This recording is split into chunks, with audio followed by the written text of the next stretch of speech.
Andrea Brillantes, binigyan ng diamond ring worth more than 1 million pesos, pag-usapan natin yan. Pero bago ang lahat, kung di ka pa nakasubscribe sa ating channel ay huwag kalimutan mag-subscribe para lagi kang updated sa latest chika. Si Andrea Brillantes ang isa sa mga celebrity ambassador ng LVNA by Drake Dustin.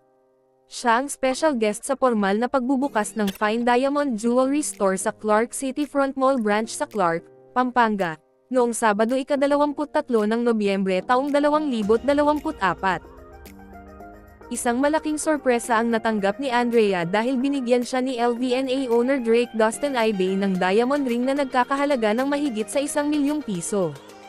Gulat na gulat si Andrea dahil ang pakiramdam nito, parang nakatanggap siya ng engagement proposal, nang ipasukat at hindi na ipinaalis ni Drake mula sa kanyang daliri ang singsing na kasyang-kasya sa kanya. Gulat na gulat ako nang binigyan ako ng LVNA. Syempre, hindi ko ito ine-expect, promise. It made my day.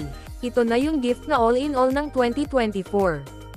Thank you so much. Merry Christmas. Happy New Year. Gulat na gulat ako. Sabi ko, oh my God. Ito pala yung feeling, ito pala yun. Meron din po si Mommy.